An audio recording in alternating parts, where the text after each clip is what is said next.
Hello, good morning, good evening mga ka-animal. Char! 'Di ba? Ang ganda ba ng intro ko today, guys? So, kung meron kayong mga kadiputa diyan sa sa kay TG, Thailand girl. So, meron tayong mga ka-animal. So, for today's vlog, guys, ipapakita ko sa inyo, introduce ko sa inyo ang aking binibentang cream dito sa Hong Kong. So, ito po ang aking negosyo dito sa Hong Kong. So, cream po siya sa buhok na kailangan ng mga kulot o pwede rin siyang gamitin sa mga straight na buhok.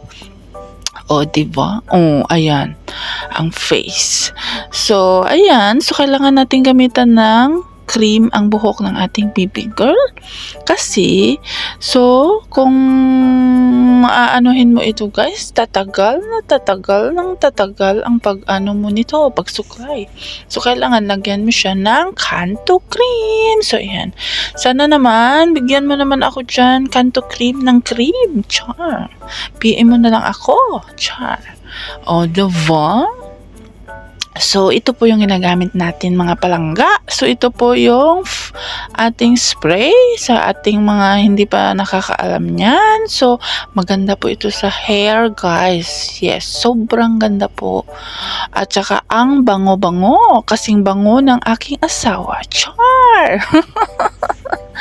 O, diba? Oh, ayan. Ayan, parang si ano na ako nito Parang yung babaeng sikat na nag-ukay-ukay dun sa live Char, o diba?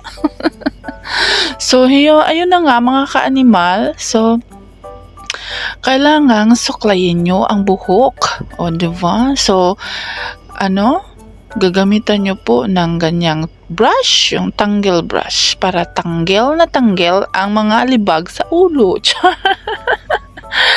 Oh my God. So, gusto ko mag-live at saka mag-ano sana, guys. Kaso, sobrang busy. So, mag-voice over na lang tayo while they are sleeping. So, ang oras pala natin dito, so guys, sa Hong Kong is mag-aalas 11 na, guys. So, gising pa ang lola nyo at saka maaga pa akong gigising bukas. Oh, diba? So, before that, voice over man na tayo at mag-i-edit tayo ng ating videos. O, diba? So, ito pala, guys, kailangan talagang ganyanin ang buhok ng ating mga baby. So ganyan po ang pagkaano ko sa hair ng aking anak, guys. O, diba? So, kailangan talagang ganyanin. Ay, nako, guys. Ang hirap talaga pag may anak ka na ganito ang hair. Pero ang saya, tsaka enjoy na enjoy po ako sa hair niya. Kulot, guys. So, kasi meron naman talaga akong ginagamit na cream. So, super easy peasy. O, diba?